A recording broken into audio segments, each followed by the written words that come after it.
Episode 231 to 240।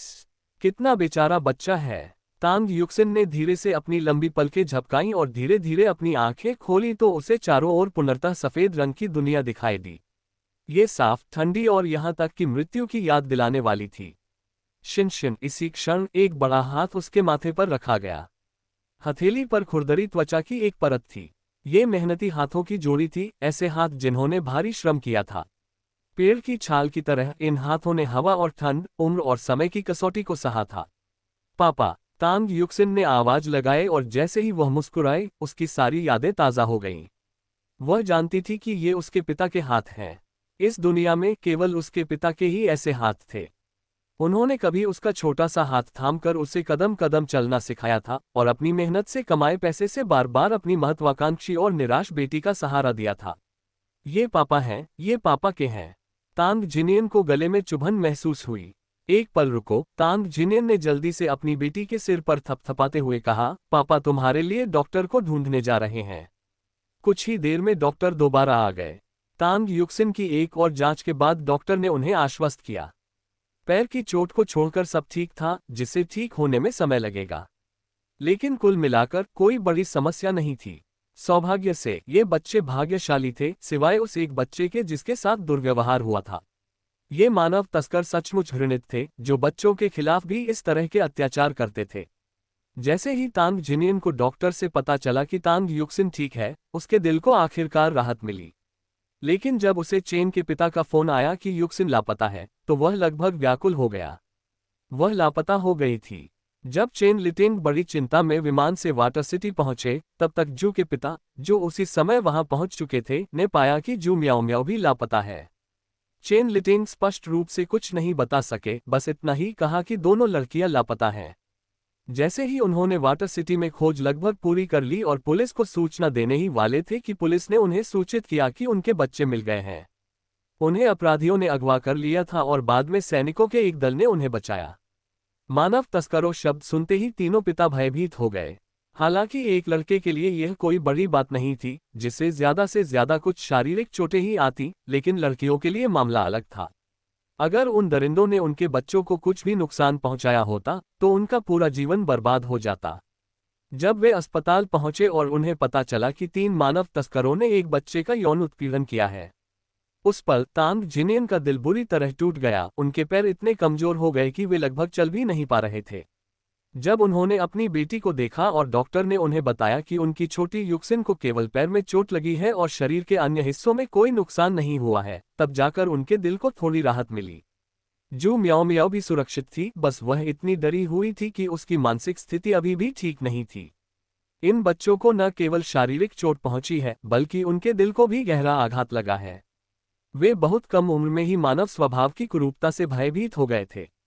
ये घटना उनके लिए एक क्रूर लेकिन महत्वपूर्ण जीवन सबक साबित हुई। चाचा तांग, क्या युक्सिन जाग गई है? जू म्याओ म्याओ वार्ड के बाहर खड़ी होकर सावधानी से पूछ रही थी। वह झिझक रही थी, अंदर जाने की हिम्मत नहीं कर पा रही थी। उसे डर था कि तांग जिनियन उसे डांटेगी। आखिर उसकी नासमझी ही तो इस मुसीबत का कारण थी। युक्सिन को इसमें घसीटने का कारण वही थी। तांग युक्सिन के कांच से घायल होने की बात सोचकर वह अपराधबोध से भर उठी। अगर उसने तांग युक्सिन के जूते न लिए होते तो युक्सिन को चोट न लगती। अब घायल हुई शख्सियत युक्सिन थी। अगर उसकी तलाश न की जाती तो तांग युक्सिन का अपहरण कैसे हो सकता था? ये सब उसकी गलती थी। अगर आपने कोई गलती की है तो उसे स्वीकार करें। अपनी गलतियों को मानना शर्म की बात नहीं है। जू म्याओ म्याओ के पिता उसके बगल में आकर बोले, तुम्हें युक्सिन से माफी मांगनी चाहिए और उसे धन्यवाद देना चाहिए। ये तुम्हें खुद कहना होगा, तुम्हारे पिता तुम्हारे लिए ये नहीं कर सकते। तुम बड़ी हो रही हो और तुम्हें अपने कार्यों की जिम्मेदारी लेनी होगी। मैं समझ गई। जू म्याओ म्याओ ने गहरी सांस ली और फिर दरवाजे पर दस्तक दी। तांग युक्सिन अब उठकर बैठ गई थी। हालांकि उसके पैर अभी भी हिल नहीं पा रहे थे, फिर भी वह ठीक ठाक लग रही थी। उसे कोई गंभीर बीमारी नहीं थी, लेकिन तांग जिनियन ने जोर देकर कहा कि वह कुछ और दिनों तक अस्पताल में रहकर स्वस्थ हो जाए। उन्हें इस बात का एहसास नहीं था कि उनकी बेटी एक कुशल डॉक्टर है। वह अच्छी तरह जानती थी कि उसे अस्पताल में भर्ती होने की आवश्यकता है या नहीं, जिसे वह अनावश्यक मानती थी। उसी क्षण दरवाजे पर दस्तक हुई। मैं खोलता हूँ, तांग जिनियन ने अपनी बेटी के लिए सेब छीलते हुए आधा छिला हुआ सेब मेज पर रखा और दरवाजा खोलने के लिए उठ खड़े हुए।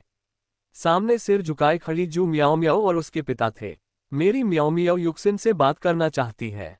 जू मियाओ मियाओ के पिता तांग जिनियन के प्रति वास्तव में आभारी थे। इस बार वे भाग्यशाली थे कि उनके पास तांग युक्सिन थी, अन्यथा कौन जानता कि उनकी बेटी का क्या होता। उनकी इकलौती बेटी थी, अगर वे उसे खो देते तो उनका परिवार कैसे चलता। जू मियाओ मियाओ अपने कपड़ों से खेलती हुई अंदर चली गई। उसका सिर अभी भी झुका हुआ था, मानो वह किसी को भी देखने में बहुत शर्म महसूस कर रही हो। क्या तुम्हारी जुबान बिल्ली ने पकड़ ली? तांग युक्सिन ने अपनी किताब नीचे रख दी और हाथ बांध लिए। उसका पहले वाला साहस कहाँ चला गया? वह कितनी साहसी हुआ करती थी, वह इतनी डरपोक और दब्बू कब बन गई? ओह युक्सिन! जू मियाओ मियाओ ने अपना चेहरा ऊपर उठाया और अचानक खुद को तांग युक्सिन पर फेंक दिया और बेकाबू होकर रोने लगी। युक्सिन, ये सब मेरी गलती थी, ये सब मेरी गलती है। मैंने तुम्हें इसमें फंसाया। तुम्हें तो मुझे बचाने भी आना पड़ा और तुमने मुझे अपने जूते भी दिए। बताओ मैं इतना बुरा क्यों हूँ, क्यों? बोलते हुए उसने अपने आंसुओं से भीगे चेहरे को पोंछा, जिससे आंसू और नाक का पानी दोनों तांग युक्सिन के कपड़ों पर लग गए।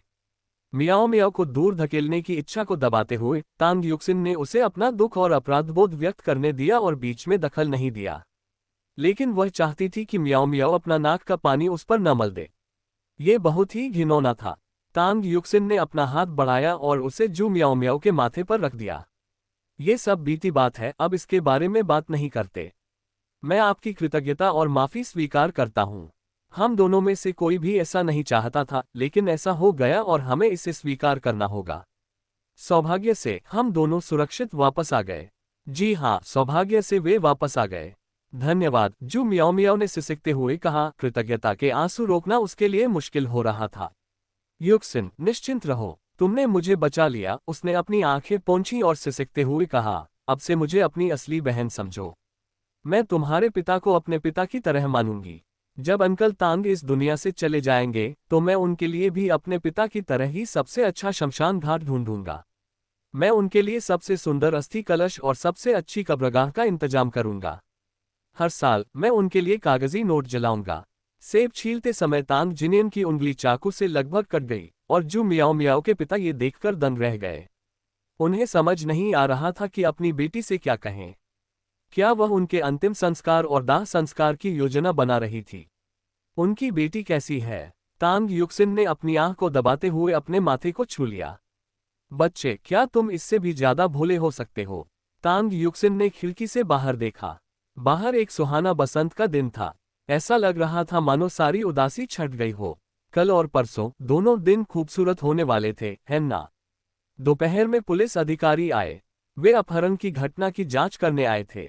तीनों अपहरणकर्ताओं को पकड़ लिया गया था। एक को रंगे हाथों पकड़ा गया। तीनों सो रहे थे, एक तो नग्न अवस्था में था। जब उसे थाने लाया गया तो दृश्य वाकई घिनौना था। उन्होंने कहा कि तुमने दरवाजा तोड़ दिया। हाँ, तांग युक्सिन ने सिर हिलाते हुए कहा, मैंने इसे तोड़ा था। क्या तुम्हें ऐसा करते समय डर नहीं लगा? पुलिसकर्मी ने तांग युक्सिन से फिर पूछा। अगर हम ऐसा नहीं करते तो हमें और भी डर लगता। तांग युक्सिन ने अपनी गर्दन सिकोड़ ली और भयभीत भाव से कहा, अगर हम ऐसा नहीं करते तो हम कैसे बच निकलते? वे हमें दूर पहाड़ों में बेचना चाहते थे, हमें बिना भोजन पानी के एक अंधेरे कमरे में कैद करना चाहते थे और हमें लगातार बच्चे पैदा करने के लिए मजबूर करना चाहते थे। अधिकारी तांग युक्सिन ने मासूमियत का दिखावा करते हुए कहा, क्या महिलाएं बिना खाए पिए बच्चे पैदा कर सकती हैं? उसने एक भोली भाली किशोरी का किरदार निभाया। वाकई वह देखने में वैसी ही लगती थी, सिर्फ 14 या 15 साल की, लेकिन असल में वह 17 साल की थी। उसने पुलिसवाले को शर्मिंदा कर दिया। उसे सच में नहीं पता था कि एक नासमझ किशोरी को, खासकर तांग युक्सिन जैसी होशियार लड़की को, यौन शिक्षा कैसे दी जाए। अहम पुलिसकर्मी खांसा। उसे लगा जैसे तांग युक्सिन उन्हें किसी जाल में फंसा रही हो। जब तुमने दरवाजा तोड़ा तो क्या तुम्हें डर नहीं लगा कि वे जाग जाएंगे? मुझे डर नहीं है, तांग युक्सिन ने सिर हिलाते हुए कहा, मैंने उन्हें जोर से खर्राटे लेते सुना। तो तुमने दरवाजा तोड़ दिया? हाँ, तांग युक्सिन ने फिर सिर हिलाया। अपनी चाल चलते हुए उसने उन्हें यह नहीं बताया कि उसने अपहरणकर्ताओं को नशीली दवा दी थी। इस तरह वह कम परेशानी में पड़ सकती थी और इसे अपनी किस्मत का कमाल बता सकती थी। पुलिस वाले तांग युक्सिन से ज्यादा कुछ नहीं निकलवा सके, जो देखने में बिल्कुल साधारण लग रही थी। एक किशोरी होने के नाते वह शायद ताला तोड़कर भागने के बारे में सोच सकती थी। वे बदमाश शायद गहरी नींद में सो रहे थे, जिसकी वजह से बच्चे भाग निकले।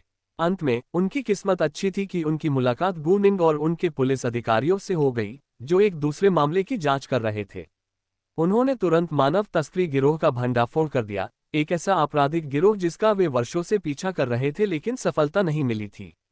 ये गिरोह मानव तस्करी से अपना पेट पालता था, जिससे अनगिनत बच्चों को अज्ञात नुकसान पहुंचा था और कई परिवारों पर अथाह विपत्ति आई थी।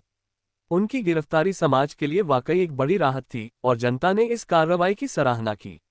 हालांकि उन्हें इस बात ने हैरान कर दिया कि ये लड़कियां अपने दम पर और इतने शानदार तरीके से भागने में कैसे कामयाब हुई। वे शुरू में उनके भागने के कारणों के बारे में और अधिक जानकारी प्राप्त करना चाहते थे, लेकिन विशिष्ट विवरण अस्पष्ट रहे, सिवाय इस निर्विवाद तथ्य के कि वे बदमाश सोते समय अचानक पकड़े गए थे। इस प्रकार मामला समाप्त हो गया और इसका निपटारा हो गया। जहां तक मानव तस्करी के इस महत्वपूर्ण मामले की बात है, चूंकि अधिकांश लड़कियों के माता पिता नहीं चाहते थे कि उनके बच्चे इससे प्रभावित हों, इसलिए इस मामले को जानबूझकर सार्वजनिक नहीं किया गया। इसलिए जबकि बाकी सभी को पता था कि पुलिस ने स्थानीय मानव तस्करी गिरोह का भंडाफोड़ किया है, किसी को भी ठीक ठीक ये नहीं पता था कि कितने लोगों को बेचा गया और कौन घर लौटने में कामयाब रहा। और इस तरह मामला सुलझने के साथ ही तांग युक्सिन की पैर की चोट काफी हद तक ठीक हो गई, जिससे वह चलने में सक्षम हो गई। उनकी युवावस्था और शारीरिक मजबूती ने उनकी शीघ्र स्वस्थता में योगदान दिया होगा। क्या तुम्हारे पास तुम्हारा सारा सामान है? तांग जिनियन ने अपनी बेटी से पूछा कि क्या वह कुछ पीछे छोड़ आए है। हाँ, तांग युक्सिन को याद नहीं आ रहा था कि वह क्या भूल गई है। किताबों के बारे में क्या? तांग जिनियन ने आगे पूछा। अरे, मैं उन्हें भूल गया था। तांग युक्सिन ने एक दराज खोली और अपनी किताबें निकाली। ये उसकी हाई स्कूल की पाठ्यपुस्तकें थीं जो तांग जिनियन ने उसके अनुपस्थित रहने के दौरान उसके लिए एकत्र की थीं। इनमें हाई स्कूल की तीनों कक्षाओं की पाठ्यपुस्तकें शामिल थीं। अब जब उसके पास ये पाठ्यपुस्तकें थीं, तो वह बिना किसी चिंता के अपनी पढ़ाई की प्रभावी ढंग से समीक्षा कर सकती थी।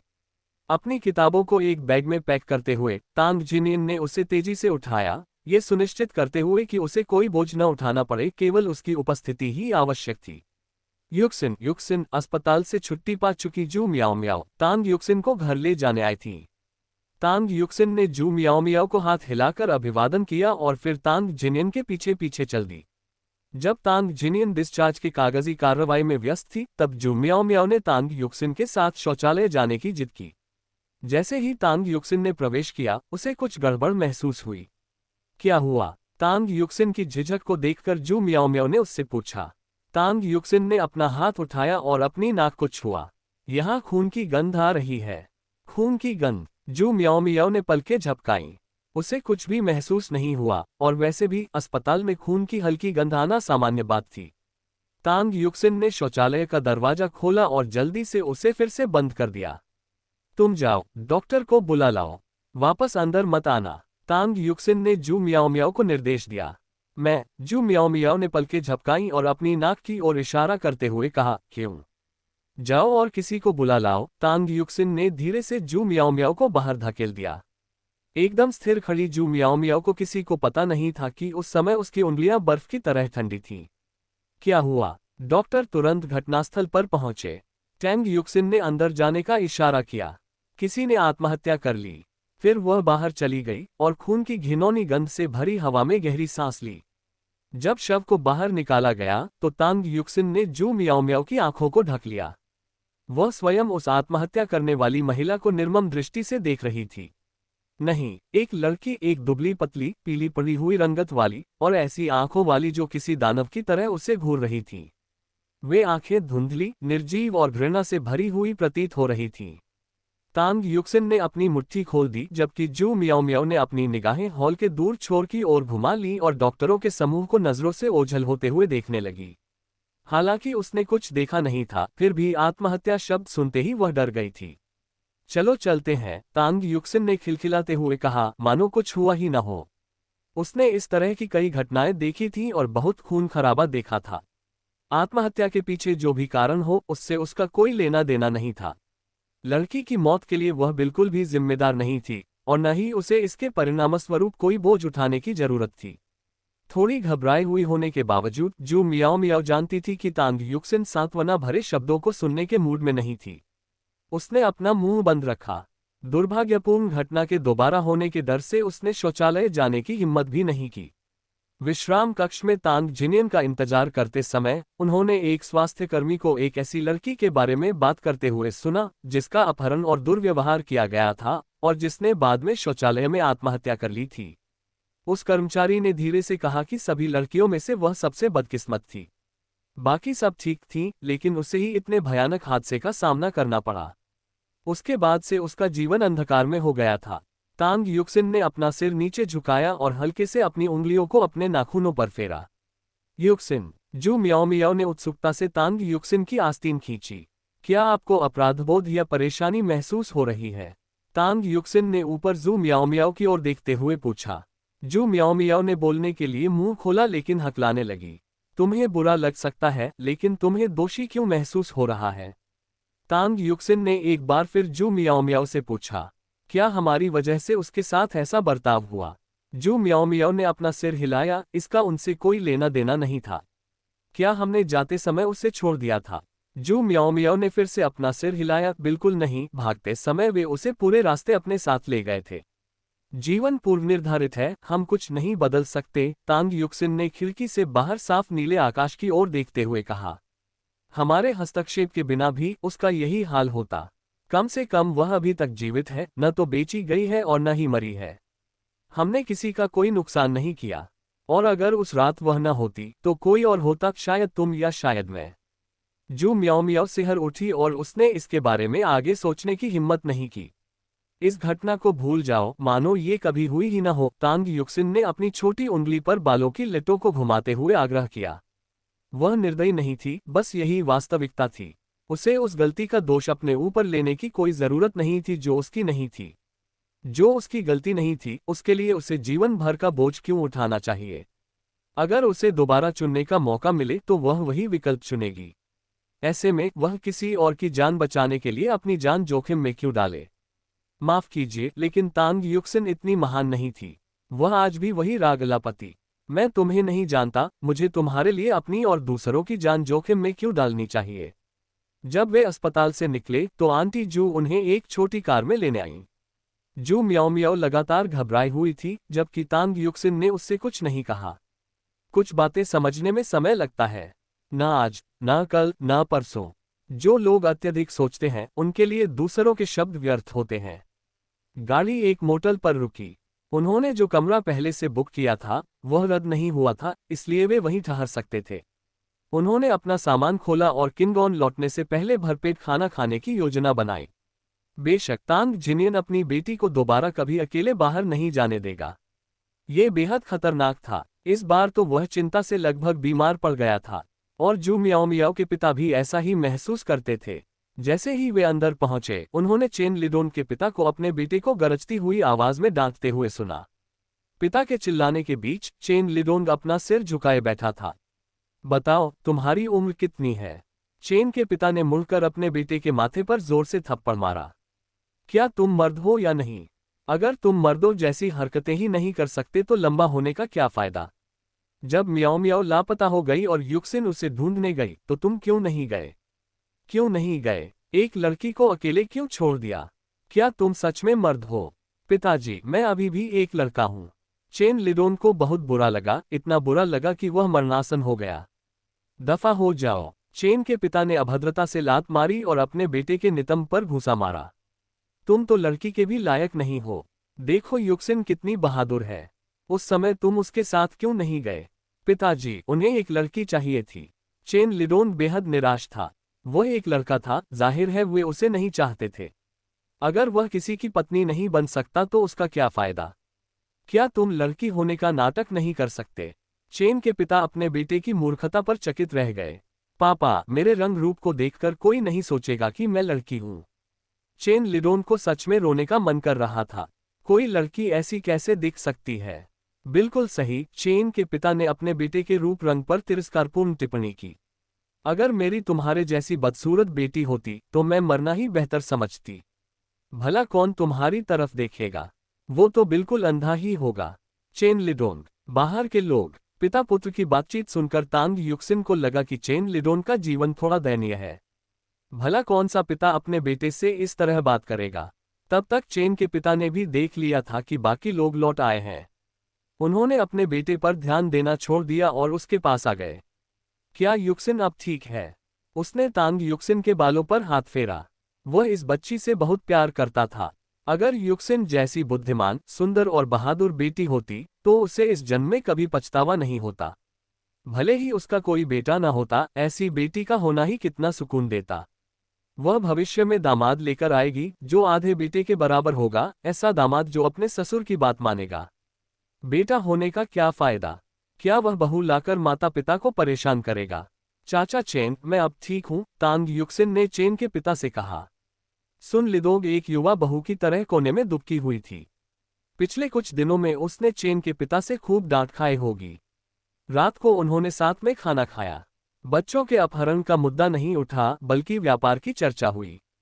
चेन के पिता लंबे समय से व्यापार कर रहे थे और उनके अपने कुछ विचार थे। उन्होंने और तांग जिनियन ने देर रात तक बातें की। जैसे जैसे उनकी बातें बढ़ती गईं, उनकी सहमति बढ़ती गई। उन्हें लगा कि घर से दूर यात्रा करके व्यापार करना संभव नहीं है। व्यापार महत्वपूर्ण है, लेकिन परिवार भी उतना ही महत्वपूर्ण है। हालांकि तांग जिनियन की पत्नी नहीं थी, लेकिन उनकी एक बेटी थी जो एक विनम्र और सुंदर युवती थी।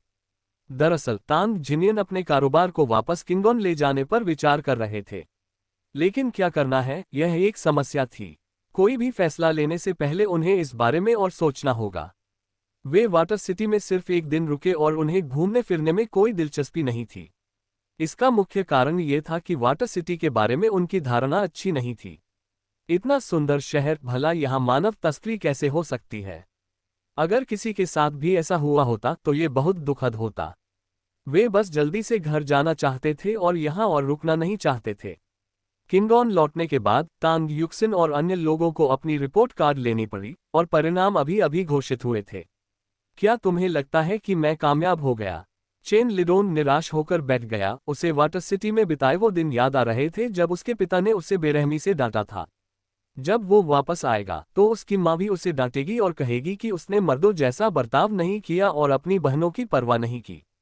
लेकिन वह अपनी बहनों की परवाह कैसे कर सकता था? वह एक पुरुष था, वे उसे नहीं चाहती थी। अगर इस बार उसके अंक अच्छे नहीं आए, अगर उसका प्रदर्शन उम्मीद के मुताबिक नहीं रहा, अगर उसे हाई स्कूल में दाखिला नहीं मिला, तो छोटी बड़ी सारी शिकायतें उस पर टूट पड़ेंगी। उसके माता पिता उसे पीट पीट कर मार डालेंगे। हालांकि उसे अपने अंकों पर पूरा भरोसा था और उसे यकीन था कि वह किसी अच्छे हाई स्कूल में दाखिला पा लेगा। लेकिन अगर कुछ अप्रत्याशित हो जाए तो क्या होगा? अगर उसे दाखिला न मिले तो क्या होगा? अगर उसके कुछ ही अंक कम रह जाए तो क्या होगा? आजकल हर कोई उसे निकम्मा कहता था। उसका आत्मविश्वास कम होने लगा था। उदास चेहरे के साथ उसने कहा, उस समय आपने मुझे अपने साथ क्यों नहीं जाने दिया? तांग युक्सिन ने अपनी किताब से नजरें ऊपर उठाईं। उन्हें एक लड़की चाहिए थी, एक खूबसूरत लड़की। पहली बात तो यह है कि तुम सुंदर नहीं हो, दूसरी बात यह है कि तुम लड़की नहीं हो। लेकिन अब तक तो तुमने बहुत अच्छा किया है। तांग युक्सिन ने हाथ बढ़ाकर चेन लिडोन के सिर पर प्यार से थपथपाया। बस बात यह है कि बड़े लोग तुम्हारे साथ सख्ती बरत रहे हैं। तुमने पुलिस को सूचना देकर और हमारे माता पिता को बताकर बिल्कुल सही काम किया। चेन लिडोन ने आखिरकार कुछ आत्मविश्वास हासिल किया। उसने सीना फुलाते हुए कहा, मुझे पता था, मैंने कुछ भी गलत नहीं किया। वे बस मुझे समझ नहीं पा रहे हैं। तांग युक्सिन, तुम सचमुच मेरी अच्छी बहन हो। तांग युक्सिन ने अपनी बाह को रगड़ा। वह थोड़ी अभिभूत महसूस कर रही थी। वैसे चेन लिडोंग अभी भी अपने अंकों को लेकर चिंतित था। क्या आपको लगता है कि मैं हाई स्कूल में दाखिला नहीं ले पाया? नतीजे देखने के बाद आपको पता चल जाएगा। तांग युक्सिन ऐसे बेवकूफ़ी भरे सवाल का जवाब नहीं देना चाहती थी। उन्हें जल्द ही पता चल जाएगा, तो यहाँ अंदाजा लगाकर खुद को परेशान करने का क्या फायदा? ठीक है, चेन लिडोंग ने तांग युक्सिन से पूछना बंद कर दिया।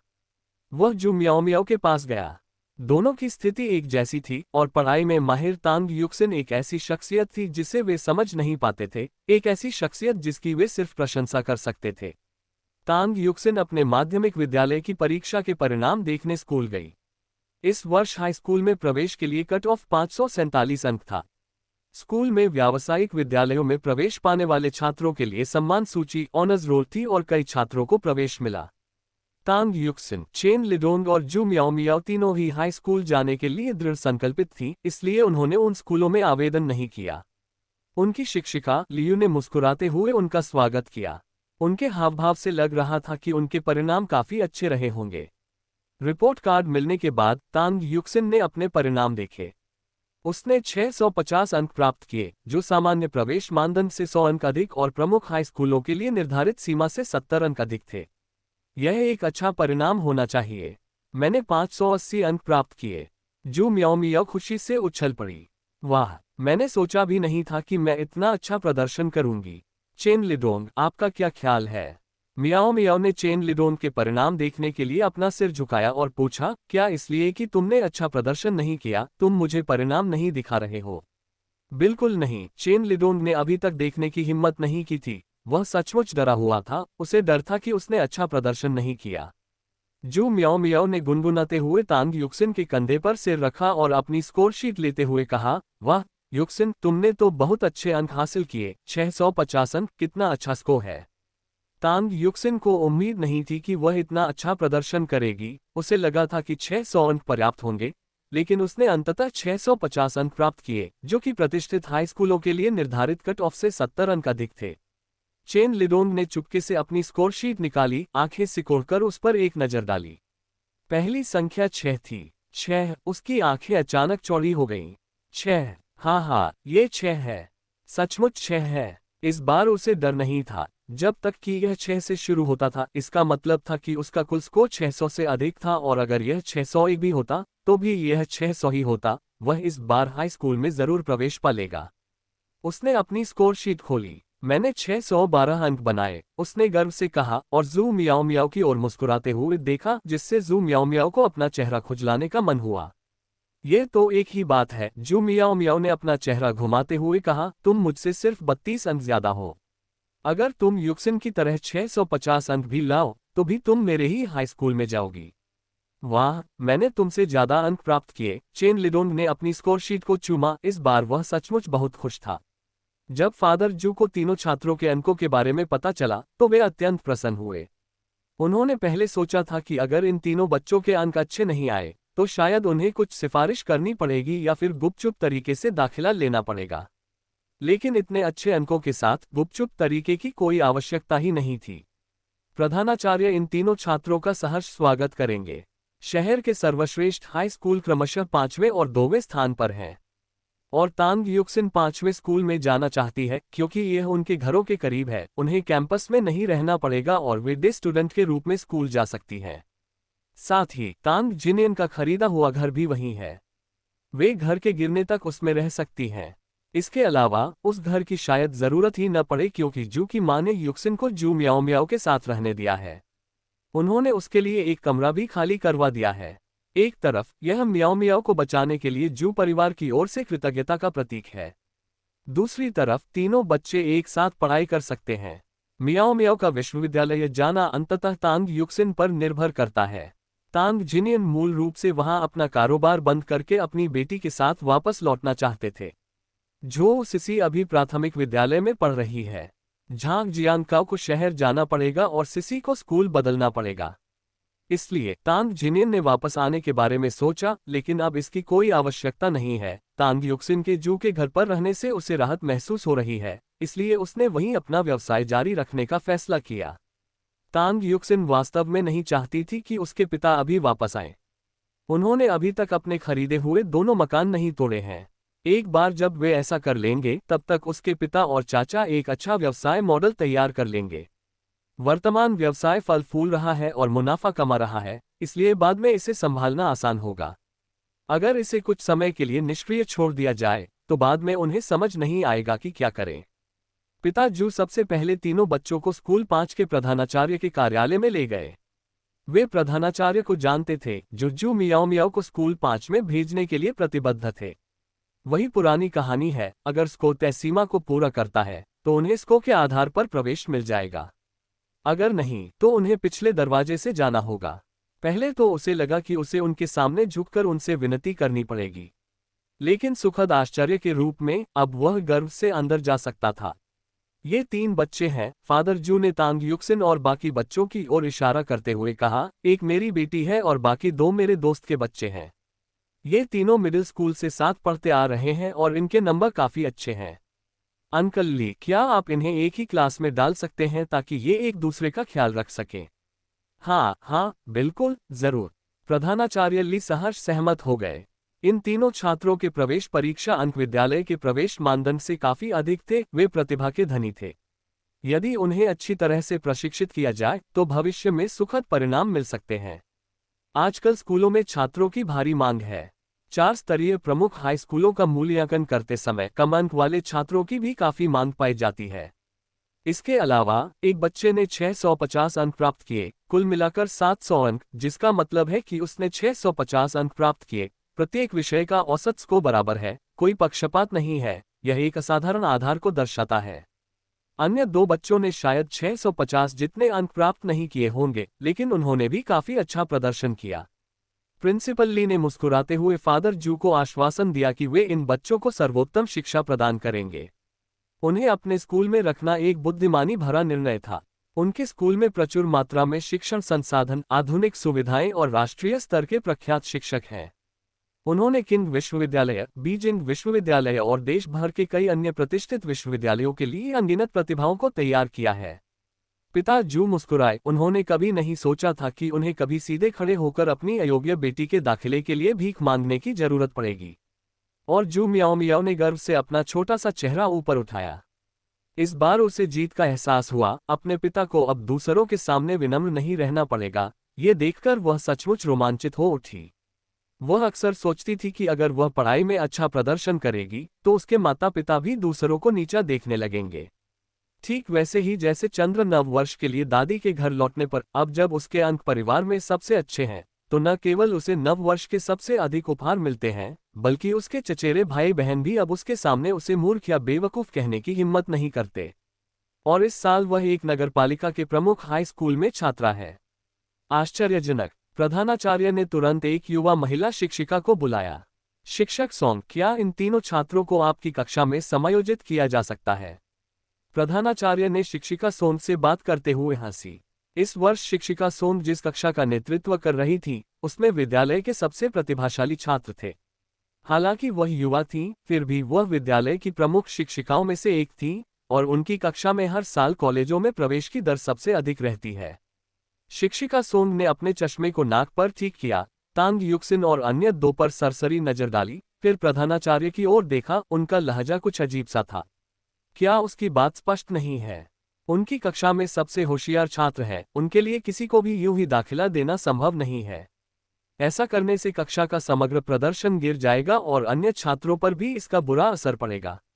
इस जिम्मेदारी को कौन उठाएगा?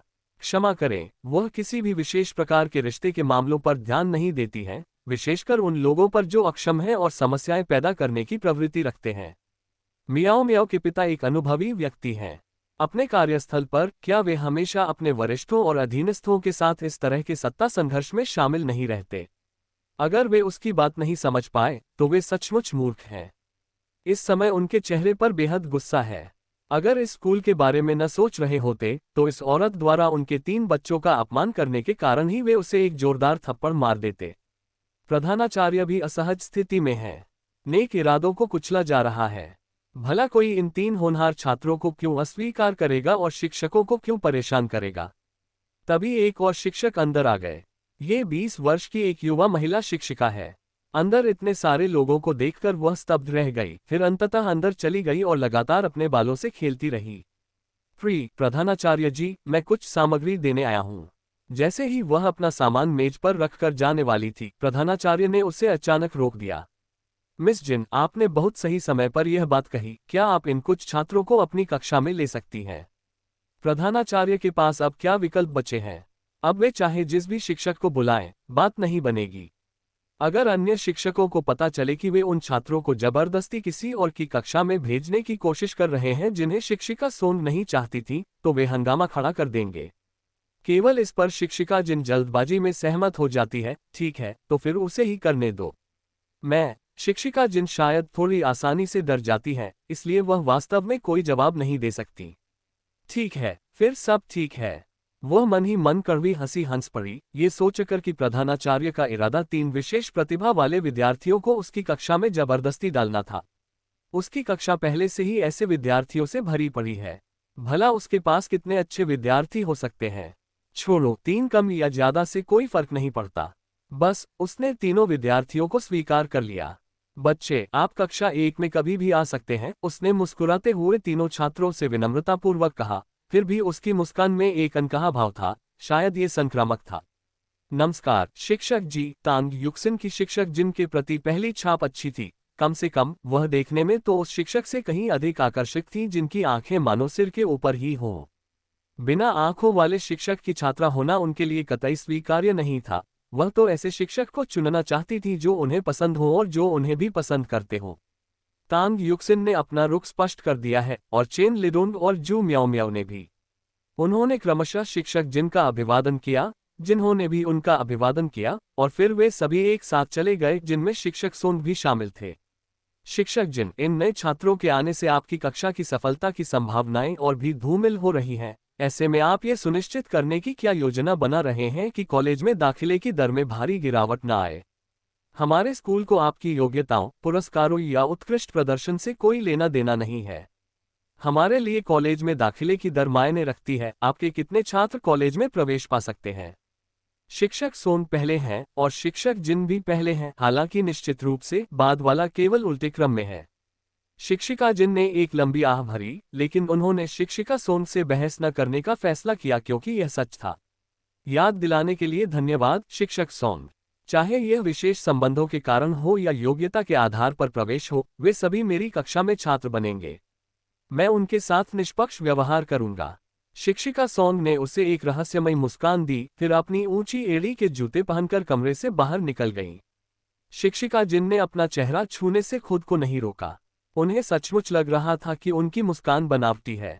उन्होंने यह उम्मीद नहीं की थी कि प्रधानाचार्य को कुछ सामग्री सौंपने के बाद 3 और छात्र उनकी कक्षा में शामिल हो जाएंगे। दरअसल ऐसा हो भी सकता है, भले ही ये 3 छात्र न हो, कोई और 3 छात्र हो सकते हैं। कुछ छात्र जान पहचान, खराब रिपोर्ट या किसी और वजह से दाखिला पा ही लेते हैं। उनके पास अच्छे छात्र तो बहुत नहीं है, लेकिन जान पहचान वाले छात्रों की कोई कमी नहीं है। उसने धीरे से अपने बालों को कानों के पीछे किया। उस समय हवा में कुछ अवर्णनीय भारीपन महसूस हो रहा था। मियाओ मियाओ के पिता तीनों बच्चों के साथ घर लौटे। रास्ते भर उनका मूड खराब रहा। क्या तुम लोग 5वीं कक्षा में जाना चाहते हो? उसने अपने बच्चों से पूछा, क्योंकि स्कूल की 5वीं कक्षा सबसे ऊपर की कक्षा होती है, जिसके बारे में सभी जानते हैं। स्कूल और 5वीं कक्षा दोनों को 5 से दर्शाया जाता है, जो याद रखने में आसान है। एक मूर्ख भी यह जानता होगा कि यदि आप इस स्कूल में प्रवेश पाना चाहते हैं, तो प्रवेश पाने के लिए 5वीं कक्षा सबसे अच्छी है, सबसे होनहार कक्षा है, और वह कक्षा है जिसकी कॉलेज में प्रवेश की दर सबसे अधिक है, जिसका अर्थ है कॉलेज में प्रवेश पाने की सबसे अधिक संभावना। पापा, मैं 5वीं कक्षा में नहीं जाना चाहता। जू म्याओ म्याओ सोफे पर बैठ गई और बोली, जब भी मैं टीचर सोन को देखती हूँ, मुझे उल्टी आने लगती है। अगर मैं उनकी क्लास में होती तो मैं हर दिन उल्टी करना पसंद करती। फिर मैं स्कूल या कॉलेज कैसे जा पाऊंगी? म्याओ म्याओ के पिता को ऐसा लग रहा था जैसे उन्हें खून की उल्टी होने वाली हो। क्या तुम लोगों को टीचर की इतनी चिंता करनी ही है?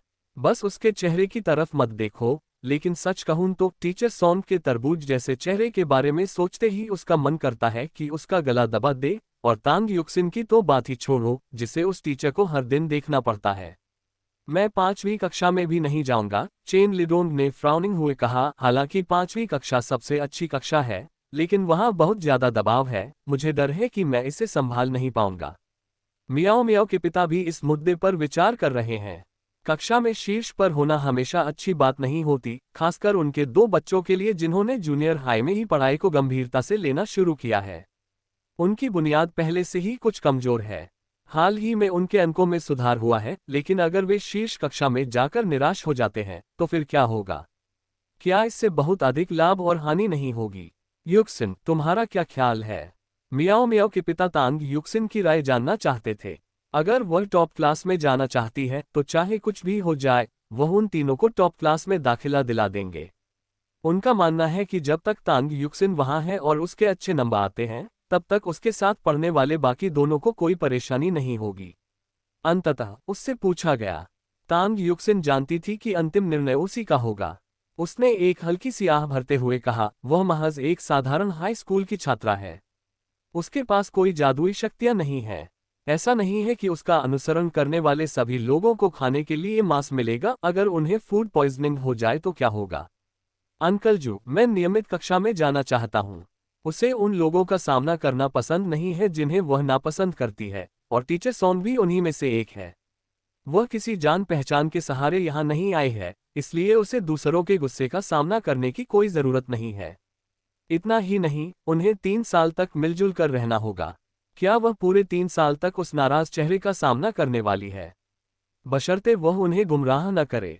अब जब उनके परिवार में एक विश्वविद्यालय का छात्र था तो यह उनके लिए बहुत अच्छी खबर थी। जब भी उन्हें कुछ समझ नहीं आता, वे पूछ सकते थे। बेशक सबसे महत्वपूर्ण बात यह थी कि हाई स्कूल की अंग्रेजी जूनियर हाई स्कूल की अंग्रेजी से कहीं अधिक कठिन थी। तांग युक्सिन को छोड़कर जू मियाओ मियाओ और चेन लिडोंग की अंग्रेजी अपेक्षाकृत कमजोर थी। अब जब उनके साथ एक विश्वविद्यालय की छात्रा थी तो उन्हें अंग्रेजी में बातचीत करने वाला कोई मिल गया था। जितना अधिक वे बोलते और अभ्यास करते, उनकी अंग्रेजी उतनी ही बेहतर होती गई। दूसरे लोगों की गर्मियों की छुट्टियां खेलने कूदने के लिए होती हैं, लेकिन इनकी छुट्टियां पढ़ाई के लिए थीं। इन किशोरों के लिए यह वाकई मुश्किल था। कभी कभी लोग सचमुच खुद पर काबू नहीं रख पाते। आखिरकार इंसान मशीन तो नहीं होते, उनमें भी आलस्य और आत्मसंतुष्टि की भावना होती है। ये समस्या सभी में होती है, तांग युक्सिन में भी। हालांकि अब वह इस पर काबू पाने की कोशिश कर रही थी। हर बार जब वह इस पर काबू पाती तो उसे सफलता मिलती। जाहिर है उसकी सफलताएं असफलताओं से कहीं अधिक थीं, लेकिन इसका मतलब यह नहीं था कि वह हर बार सफल हो जाती। जैसे आज उसका उठने का मन नहीं कर रहा था। कल रात दवा बनाते समय वह समय भूल गई थी, इसलिए देर से सोई। इसीलिए वह दिन भर इतनी सुस्त रही। जब तक वह उठी तब तक दिन ढल चुका था। वह जम्हाई लेते हुए उठ बैठी और उसकी आंखों के कोनों से अभी भी आंसू टपक रहे थे। फिर अचानक बाहर से दरवाजा खुल गया। जू मियाओ मियाओ जल्दी से अंदर भागी। तांग युक्सिन का वर्तमान रूप देखकर वह पूरी तरह से चकित रह गई। भला उसे दोष क्यों दिया जाए? तांग युक्सिन हमेशा से बर्फीली ठंडी रही थी, जैसे कोई जमा हुआ जहर का टुकड़ा। कभी ज्यादा भावनाएं नहीं दिखाती थी। वे दोनों जवानी में पहली बार प्यार की धड़कन महसूस कर रहे थे, और यहाँ तक कि वह भी किसी से चुपके से प्यार करती थी। लेकिन ऐसा लग रहा था जैसे तांग युक्सिन के मन में ऐसी कोई भावना नहीं थी।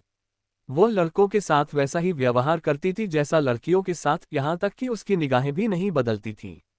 लेकिन अब जम्हाई लेते हुए उसकी लंबी पलकें हल्की सी झिलमिला रही थीं। क्योंकि वह अभी अभी उठी थी, उसका चेहरा लाल हो गया था, जिससे उसकी गोरी त्वचा और कोमल नैन नक्श और भी आकर्षक लग रहे थे। उसके कपड़े थोड़े नीचे सरक गए, जिससे उसकी खूबसूरत कॉलरबोन दिखाई देने लगी। 16 या 17 साल की लड़की होने के नाते उसका शरीर अभी विकसित होना शुरू ही हुआ था। शायद उसका शरीर अभी पूरी तरह से परिपक्व नहीं हुआ था, लेकिन ये युवा जोश परिपक्व महिलाओं में नहीं होता। वह एक ताजे कमल की तरह दिखती थी, इतनी नाजुक कि एक स्पर्श से ही टूट सकती थी। और वो मनमोहक खुशबू। युक्सिन, मैं तुमसे बहुत प्यार करती हूँ। जू मियाओ मियाओ ने तांग युक्सिन पर झपट्टा मारा और उसके चेहरे पर चुंबन कर दिया। तांग युक्सिन ने अपना हाथ आगे बढ़ाया और उसे जू मियाओ मियाओ के माथे पर दबाते हुए कहा, दूर रहो तुम विकृत मानसिकता वाले व्यक्ति। जू मियाओ मियाओ रूठ गई और चुपचाप एक तरफ खड़ी हो गई। तभी तांग युक्सिन ने कपड़े पहनना शुरू किया। जब वह बाहर आई तो उसने अपने बालों को एक बड़ी चोटी में बांध रखा था, और हमेशा की तरह उसके चेहरे पर कोई भाव नहीं था। कुछ देर बाद कॉलेज का छात्र उन्हें पढ़ाने और कुछ होमवर्क देने के लिए आया और फिर चला गया। बाकी का समय तो स्वाभाविक रूप से उनका अपना था।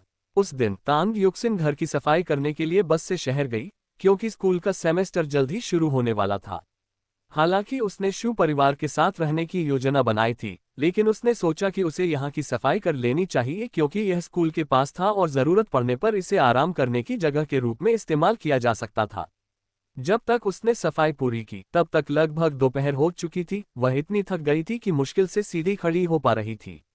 उसे अभी भी थोड़ी कमजोरी महसूस हो रही थी। अपनी बाह को छूते हुए उसने महसूस किया कि यहाँ इतना समय बिताने के बावजूद भी उसकी मांसपेशियों में अभी तक कोई विकास नहीं हुआ था। सामान पैक करने के बाद उसने दरवाजा बंद कर दिया और रात के खाने के लिए घर चली गई, क्योंकि उन्हें शाम को बाकी व्यंजनों की समीक्षा करनी थी। किंगॉन शहर के बाहरी इलाके में एक छोटी नदी, नीली नदी बहती थी, जो उस समय तक प्रदूषण रहित थी। आरंभिक काल में यह नदी किंगॉन शहर की जीवन रेखा थी। ली तांग गांव से होकर बहने वाली बड़ी नदी, जहां वे रहते थे, वास्तव में नीली नदी की एक सहायक नदी थी। नदी का पानी अब भी निर्मल था और उसमें कई मछलियां थीं। हालांकि शहर के औद्योगिक पार्कों और विभिन्न कारखानों के निर्माण के बाद अनियंत्रित अपशिष्टों ने नदी को प्रदूषित कर दिया, जिससे उसमें अब मछलियां, रेत या पत्थर नहीं रह गए, केवल काले पदार्थ और दुर्गंधी शेष रह गए। यह नदी अब भी साफ थी। काश उसके पास कैमरा होता तो वह इसकी सुंदरता को कैद कर पाती, जो भविष्य में केवल तस्वीरों में ही रह जाएगी। मानव जनित। तांग युक्सिन नीली नदी के किनारे खड़ी थी, जहां नम हवा कभी कभी उसकी स्कर्ट को उड़ा देती और उसके बालों को बिखेर देती। इस अफरा तफरी में भी उसे एक स्पष्टता, एक ऐसी पवित्रता का एहसास हो रहा था जो किसी भी चीज से अछूती थी। वह आगे बढ़ी और नीचे झुककर नीली नदी में हाथ डाला। पानी को छूते ही उसे हल्की ठंडक महसूस हुई। पानी इतना साफ था कि उसमें उसका प्रतिबिंब दिखाई दे रहा था। अचानक एक जोरदार छपछपाहट हुई। ऐसा लगा जैसे नदी में कुछ गिर गया हो। उसने पीछे मुड़कर देखा, लेकिन उसे केवल नदी के किनारे ही दिखाई दिए। ब्लू नदी का जलस्तर कभी कभी अचानक बढ़ जाता था, इसलिए जलस्तर काफी अधिक रहता था। हालांकि हाल के वर्षों में ऐसी घटनाएं कम ही देखने को मिलती हैं, मुख्यतः नदी के ऊपरी हिस्से में एक विद्युत स्टेशन के निर्माण के कारण, जिससे ब्लू नदी में पानी की मात्रा कम और अधिक प्रदूषित हो गई है। तांग युक्सिन खड़ी हुई और उसने देखा कि थोड़ी दूर पानी में लगातार छोटी छोटी लहरें उठ रही थीं। फिर उसे खून की हल्की सी गंध महसूस हुई। उसे पता नहीं था कि यह सर्दी जुकाम की गोलियों की वजह से था या नहीं, लेकिन वह अलग अलग गंधों के प्रति बेहद संवेदनशील हो गई थी। यहाँ खून की गंध तो जरूर थी, वह इसे पहचानने में गलती नहीं कर सकती थी। लेकिन ये खून आया कहाँ से? उसने अपनी आंखें थोड़ी सी खुली, शायद कुछ सोच रही थी, अपने जूते उतारे और पानी में कूद गई। सौभाग्य से ब्लू नदी का पानी अभी भी बहुत साफ था। सौभाग्य से उसे तैरना आता था। सौभाग्य से ये दोनों बातें उस समय उसके पक्ष में थीं। अन्यथा यदि भविष्य में उसे ब्लू नदी के दूषित, स्याही जैसे पानी का सामना करना पड़ता, तो वह कूदने की हिम्मत नहीं करती, क्योंकि वह इतना गंदा पानी नहीं पीना चाहती थी। वह तैरकर उस जगह पर पहुंची जहां पानी के छींटे पड़े थे और जैसा कि उसे उम्मीद थी, उसका अनुमान सही निकला। पानी में एक व्यक्ति था जिसकी नाक से बुलबुले निकल रहे थे।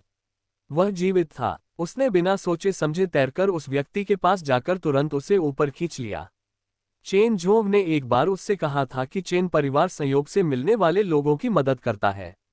अगर वे किसी से मिलते हैं तो उनकी मदद करना उनका कर्तव्य होता है, इसे भाग्य माना जाता है। चेन परिवार के चिकित्सा कौशल को सीखते हुए उसने इस जिम्मेदारी को निभाया। इसलिए उससे लगा कि आज उस आदमी को बचाना उसका कर्तव्य है। हालांकि बाद में उसे इसका पछतावा हुआ। उसने उसे क्यों बचाया? लेकिन शायद इसी वजह से ऐसा हुआ हो। यह भाग्य था और यह कर्म का फल था। वह उस आदमी को घसीटकर किनारे तक ले गई, नीचे झुकी और हल्के से उसके चेहरे पर थप्पड़ मारा।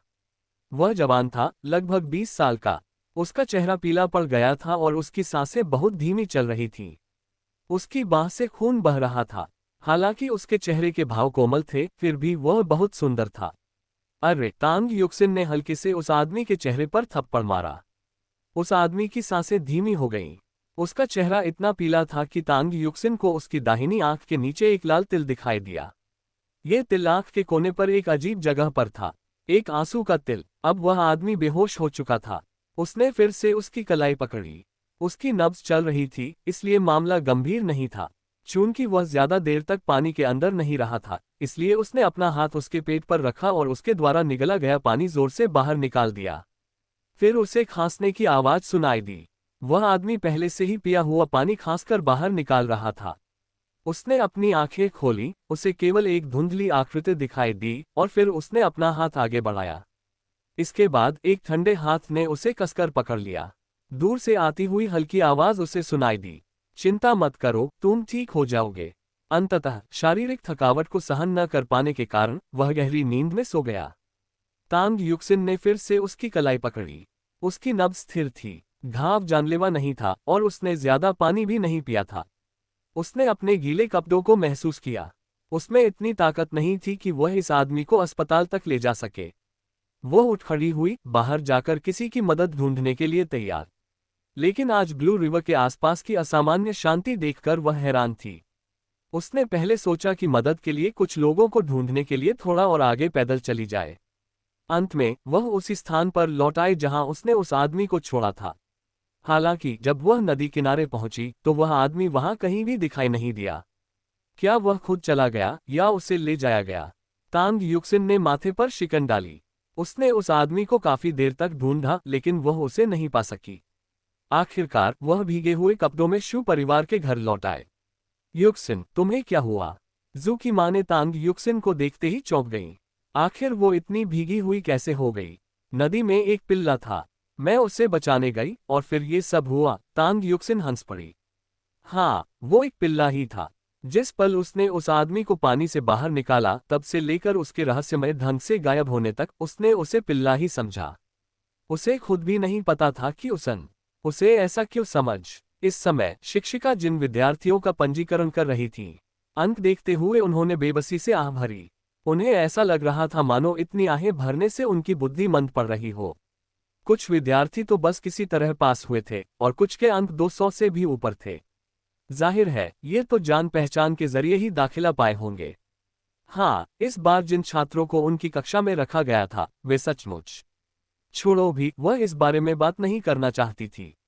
जितना ज्यादा वह इसके बारे में सोचती उतनी ही ज्यादा उदास और आत्मविश्वासहीन हो जाती। ये वाला शिक्षक जिनको स्कोर पर विश्वास नहीं हो रहा था। 650 अंक, इतना उच्च स्कोर। तांग युक्सिन, नमस्कार शिक्षक जी, तांग युक्सिन ने अपनी ट्यूशन फीस देते हुए कहा। मेरा नाम तांग युक्सिन है। शिक्षिका जिन ने तांग युक्सिन को तुरंत पहचान लिया, जिसे प्रधानाध्यापक ने जबरदस्ती उनकी कक्षा में भेज दिया था। प्रधानाध्यापक द्वारा भेजी गई छात्रा होने के अलावा उन्हें ये छात्रा इतनी अच्छी तरह याद रहने का कारण ये था कि वह एक सुंदर और अनोखे व्यक्तित्व वाली लड़की थी। उन्होंने पहले सोचा था कि वह जान पहचान के कारण इस विद्यालय में दाखिला ले पाए है, लेकिन बाद में पता चला कि ऐसा नहीं था। इतने कम अंकों के साथ अगर उसने नकल न की हो तो इतने ज्यादा अंक कैसे संभव हो सकते हैं? इतने कम अंकों के साथ कौन सा स्कूल उसे दाखिला नहीं देगा, कौन सी उच्च श्रेणी उसे जगह नहीं देगी? लेकिन उसने उनकी कक्षा में ही रहने की जिद की। शायद उसे सच में लग रहा था कि यह छात्र उनकी कक्षा में बर्बाद हो जाएगा। क्या आप कक्षा बदलना चाहते हैं? मुझे लगता है कि 5वीं कक्षा बेहतर रहेगी। शिक्षक जी, बदलने की कोई जरूरत नहीं है। तांग युक्सिन शिक्षक जिनकी बात समझ गई और शिक्षक जिनके प्रति उसकी राय बेहतर हो गई। खैर, शिक्षिका जिन ने और कुछ नहीं कहा। उनके अपने स्वार्थ थे। उन्होंने जो कहा उसका उन्हें तुरंत पछतावा हुआ, लेकिन अब जब छात्रा नहीं गई तो यह और भी अच्छा था। वह इतनी अच्छी छात्रा को किसी और की कक्षा में भेजने के लिए खुद को तैयार नहीं कर पा रही थी। इतने अच्छे अंकों के साथ वह विश्वविद्यालय प्रवेश परीक्षाओं में एक होनहार छात्रा साबित हो सकती थी। जू मियाओ मियाओ ने 580 अंक हासिल किए, ये भी एक उच्च स्कोर है। शिक्षक जिन फिर से हैरान हो गए। उनकी कक्षा को इतने अच्छे छात्र कहाँ से मिले? क्या प्रधानाध्यापक इतने उदार हैं कि वे उनकी जैसी कक्षा में अच्छे छात्रों को भेजते हैं? यहाँ तक कि 5वीं कक्षा में भी, जो कि सबसे होशियार छात्रों की कक्षा है, क्या 580 अंक लाने वाले कुछ ही छात्र नहीं हैं? शिक्षक जी, क्या अब मेरी बारी है? हम एक ही विद्यालय से आते हैं। जू मियाओ मियाओ तांग युक्सिन के पीछे से अचानक प्रकट हुई। वह बेसब्री से आगे बढ़ी। चूंकि तांग युक्सिन पहले ही पंजीकरण करा चुकी थी, इसलिए उसे जल्दी पंजीकरण कराना जरूरी था, कहीं ऐसा न हो कि उन्हें अलग अलग सीटें मिल जाएं। इसलिए जितनी जल्दी हो सके उतना अच्छा था। और आप कर रहे हैं? बेशक, शिक्षक जिन तांग युक्सिन के साथ आए 3 छात्रों में से एक, जू मियाओ मियाओ को जानते थे। शिक्षक जी, मेरा नाम जू मियाओ मियाओ है। जू मियाओ मियाओ ने अपनी ओर इशारा करते हुए सूची में अपना नाम ढूंढा और कहा, जी हाँ, यह मेरा ही नाम है। शिक्षक की नज़र सूची पर पड़ी और जू मियाओ मियाओ के नाम के ठीक बाद चेन लिडोन का नाम था। नाम से ही पता चलता है कि यह एक लड़का होगा और उसके अंक 612 थे, जो काफी अच्छे थे। आपको इसकी आदत पड़ जाएगी। हाँ, इसका जवाब था अभ्यस्त हो जाना। तांग युक्सिन खुद भी इसी रास्ते पर चल चुकी थी। हाई स्कूल के तीसरे साल में असहनीय पीड़ा सहने के बजाय पहले साल से ही खुद पर कड़ा नियंत्रण रखना बेहतर था। खैर, जू मियाओ मियाओ और क्या कह सकती थी? तांग युक्सिन और चेन लिडोंग ने तो सब कुछ बर्दाश्त कर लिया था। अगर वो उनके साथ कदम मिलाकर नहीं चलती तो उनका तीनों का समूह 2 लोगों का रह जाएगा और उसे समूह से निकाल दिया जाएगा। ये बहुत शर्मनाक होगा। वैसे भी चाहे वे कितनी भी कोशिश कर लें, वो समूह छोड़ने के लिए राजी नहीं होगी। हाई स्कूल में उनका जीवन पहले दिन से ही तनाव से भरा रहा, उन्हें कभी आराम न मिलने का एहसास होता रहा। अब उनकी नसें भी टूटने लगी थीं। वे दिन भर में किसी भी समय पढ़ाई छोड़ने की हिम्मत नहीं करते थे। घर पहुंचते ही उन्होंने सबसे पहले खाना नहीं खाया, बल्कि जू म्याओ म्याओ के घर पर पढ़ाई की। यह आदत उन्होंने जूनियर हाई स्कूल से ही बना रखी थी। तीनों बच्चों को इतनी मेहनत करते देख मियाओ मियाओ की मां ने एक बार चुपके से मियाओ मियाओ के पिता से कहा था कि उन्हें पूरा विश्वास है कि बच्चे हाई स्कूल में जरूर दाखिला पा लेंगे। इसलिए 3 छात्रों को एक साथ रहने देना वास्तव में सही निर्णय था। एक व्यक्ति में आत्मा अनुशासन की कमी हो सकती है, लेकिन 3 छात्र एक दूसरे को प्रोत्साहित कर सकते हैं और एक दूसरे से तुलना कर सकते हैं। अगर ऐसा ना होता तो अपने अधीर स्वभाव के बावजूद जू म्याओ म्याओ इतनी लगन से पढ़ाई कैसे कर पाती। जब वह जूनियर हाई स्कूल की पहली कक्षा में थी, तब वह सारा दिन टीवी देखती और खेलती रहती थी। अब तो वह शायद ही कभी टीवी चलाती है। जू म्याओ म्याओ ने अपनी कलम चेन लिडोंग को सौंपी। रिफिल बदलने में मेरी मदद करो। ठीक है। चेन लिडोंग ने तुरंत पेन खोला, बिना मना किए उसमें रिफिल बदल दी और उसे वापस जू म्याओ म्याओ की ओर फेंक दिया। धन्यवाद। जू म्याओ म्याओ ने चेन लिडोंग से अपना पेन लिया, उसे हवा में लहराया और अपनी समस्याओं को हल करना फिर से शुरू कर दिया। रात में तांग युक्सिन एक बर्तन लेकर आए और उसमें कुछ जड़ी बूटी डाली, जिसे देखकर जू म्याओ म्याओ की आंखें चमक उठीं। उसने झटपट एक स्टूल उठाया और अपने पैर उसमें डुबो दिए। युक्सिन, तुम्हें ये कमाल के नुस्खे कहाँ से मिलते हैं? चाहे मैं दिन भर कितनी भी थकी रहूं या रात को कितना भी सोचूं, मुझे कभी अनिद्रा नहीं होती। और मेरी आंखें देखो, उसने अपनी आंखों की ओर इशारा करते हुए कहा, मेरी नज़र कितनी अच्छी है, मुझे निकट दृष्टि दोष बिल्कुल नहीं है। हमारे सहपाठियों को देखो, उनमें से कई चश्मा पहनते हैं। जू म्याओ म्याओ इन जड़ी बूटियों के फायदों से भली भांति परिचित थी। तांग युक्सिन ने बताया था कि इस जड़ी बूटी के मिश्रण से स्नान करने से न केवल मन शांत होता है और मन प्रसन्न होता है, बल्कि आंखों को भी लाभ मिलता है। और उन्होंने स्वयं इसके प्रभाव को देखा था। तांग युक्सिन अपने लिए एक बर्तन भी ले आए। बर्तन में मौजूद पानी का रंग चीनी औषधियों के समान हल्का था और उसमें से जड़ी बूटियों की हल्की सुगंध आ रही थी। तांग युक्सिन बचपन से ही इस औषधीय जल में अपने पैर भिगोती आ रही थी, इसलिए उसके पैरों के तलवे हमेशा से बहुत मुलायम थे। पारंपरिक चीनी चिकित्सा के अनुसार पैरों के तलवे मानव शरीर के 5 आंतरिक अंगों से संबंधित होते हैं।